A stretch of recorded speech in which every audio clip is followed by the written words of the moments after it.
장현재의 마감 브리핑입니다. 오늘의 키워드부터 바로 보시죠. 오늘 키워드는 바톤 터치입니다. 달리기 계주를 할 때 승리를 하기 위해선 주자들이 바톤을 잘 넘기는 게 가장 중요하죠. 올 초 시장 상승을 이끌었던 외국인의 힘이 약해지고 있습니다. 지난주 마지막 거래일도 외국인의 매도에 양시장이 하락 전환했는데요.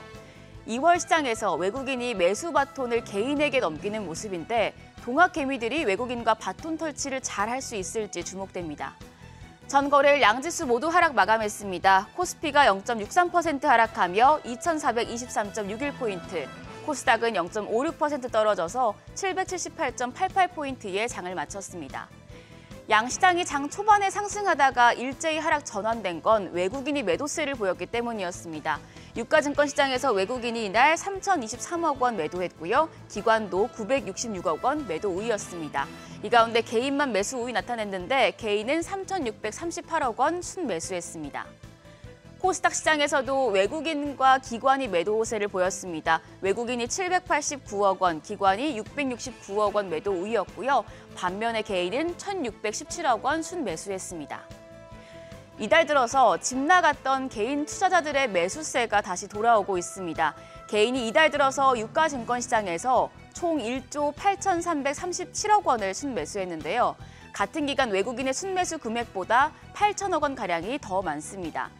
개인 지난달 코스피에서 6조 2천억 원어치 넘게 팔아치웠었지만 주가 조정 구간에 들어가면서 증시 참여가 확대되고 있는 것으로 보입니다. 개인은 이달 들어서 포스코홀딩스와 카카오, 네이버, SK이노베이션 등 업황이 개선되고 있는 대형주를 중심으로 순매수했습니다. 그럼 전거래일 시가총액 상위 종목 마감 상황 보겠습니다. 10위권까지 대부분 종목이 하락한 가운데 그나마 2차 전지 관련 종목들이 선방하는 모습이었습니다. 코스피 10위권 내에서는 LG에너지솔루션과 LG화학만 상승 마감을 했고요. 이날 삼성전자와 SK하이닉스 반도체 투톱 주가 일제히 내렸습니다. 삼성전자가 1.13% 약세로 종가 61,300원, SK하이닉스 1.83% 빠지며 종가 91,000원이었습니다. 코스닥 시장으로 넘어가 보시죠. 코스닥 쪽에서는 하락폭이 컸던 에코프로비엠과 LNF만 반등에 성공하는 모습이었습니다. 이날 에코프로비엠이 2.64% 올라 15만 9,300원, LNF가 3.08% 올라 23만 4천 원의 장을 마쳤고요. 그 밖에 셀트리온 헬스케어와 에코프로, LCLB 등은 하락 마감했습니다. 업종별로 보면 건강관리기술과 소프트웨어, 손해보험 업종이 강세였고요. 또 IT 서비스 업종에서는 일부 애플페이 관련주가 상승했습니다. 우선 건강관리기술 업종은 24시간 전화 상담이 가능한 소아 전문 상담센터 시범 사업을 한다는 소식에 원격 의료 관련주를 중심으로 모멘텀이 이어졌습니다.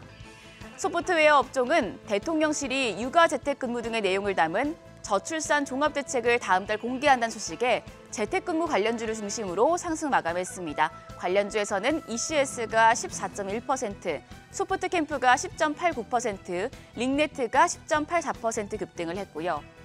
챗 GPT 열풍이 이어지면서 AI 관련주 역시 오름세로 장을 마쳤습니다. 특히 브리지텍이 상한가를 경신하며 이날 종가는 11,590원이었습니다. 한편 손해보험 업종 호실적 속의 상승세를 이어간 가운데 애플페이 관련주가 다음 달 초부터 국내에서 애플페이 서비스가 시작되는 가운데 KT금융통신 계열사인 스마트로가 중소상공인도 애플페이를 결제할 수 있는 프리페이 앱을 출시했다는 소식도 호재로 작용했습니다. 또 주말 사이에 나온 소식이 있었죠. 세아그룹이 일론 머스크가 이끄는 미 항공 우주기업 스페이스X와 특수합금 공급 계약을 논의 중인 것으로 알려졌습니다. 세아그룹이 납품 계약에 성공하면 한국 기업 최초로 스페이스X와 거래를 하는 기업이 됩니다. 계약 협상 중인 세아창원 특수가는 세아베스틀 지주가 지분 100%를 가지고 있는 세아그룹 내 방위산업용 특수강 부품 제조사입니다. 세아창원 특수강은 니켈이나 크롬, 티타늄 등의 합금을 생산하고 주로 철강의 탄소 함유량을 높인 고탄소강을 생산해 왔는데요. 이런 특수강들이 일반 철강보다 내열성과 내구성이 높아서 항공 우주용 방산 부품에 많이 투입된다고 해요. 해당 소식에 대해서 세아그룹 측은 관련 내용을 아무것도 확인해 줄 수 없다는 입장인데 다만 오늘 개장을 하면 세아베스틀 지주의 좀 주가에 영향을 미칠 것으로 보이고요. 또 해당 보도대로 계약이 체결된다면 관련 업종에도 모멘텀이 될 수 있겠습니다. 환율 보시죠. 환율은 이틀 만에 다시 1,300원대로 복귀했습니다. 서울 외환시장에서 달러 대비 원화 환율 7원 70전 오른 1,304원 80전에 거래를 마쳤습니다. 이날 오후에 발표된 미국의 개인 소비 지출, PC 가격 지수에 대한 경계감이 컸고요. 위안화가 약세를 보이면서 달러 강세를 부추겼습니다. 이어서 이번 주 시장 관전 포인트 정리를 했습니다. 크게 세 가지를 보면 좋을 것 같아요. 우선 중국 양회에서 중국의 경제 회복 속도를 확인하셔야 되고, 수요일에 나올 2월 우리나라 무역 수지가 적자 행진을 멈출지, 4개월째 감소하고 있는 수출이 회복세를 보일지 진단해 봐야겠습니다. 그리고 미국 경기, 지금 너무 좋아서 긴축 장기화가 우려되고 있는 상황이죠. 미국의 공급자 관리협회 ISM의 제조업 업황을 보여준 지표가 이번 주에 나오는데요. 이 ISM 지수가 시장 예측치를 뛰어넘어서 반등했을지도 주요 관전 포인트입니다. 일정 중에서 아무래도 시장에 가장 큰 영향을 미치는 게 바로 중국의 양회입니다. 중국의 최대 정치 이벤트로 꼽히는 양회가 3월 4일에 개막을 합니다. 이 자리에서 중국은 올해 경제 성장을 위한 청사진을 제시할 텐데, 전문가들은 올해 위드 코로나 전환 효과에 힘입어서 5에서 6% 선의 성장률 목표를 내놓을 것으로 예상하고 있습니다. 또 각종 인프라 투자와 소비 활성화를 위한 부양책을 내놓을지도 주목됩니다.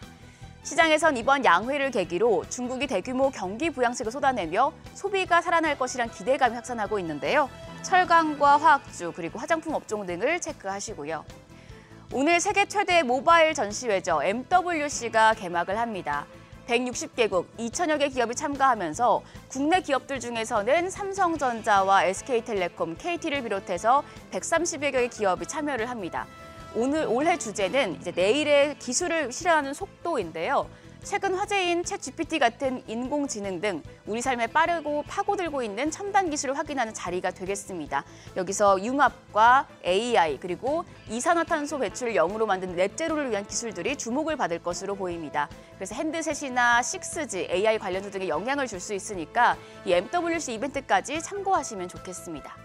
그럼 새로운 한 주 머니쇼와 함께 시작하시죠. 지금까지 어제장 오늘장이었습니다.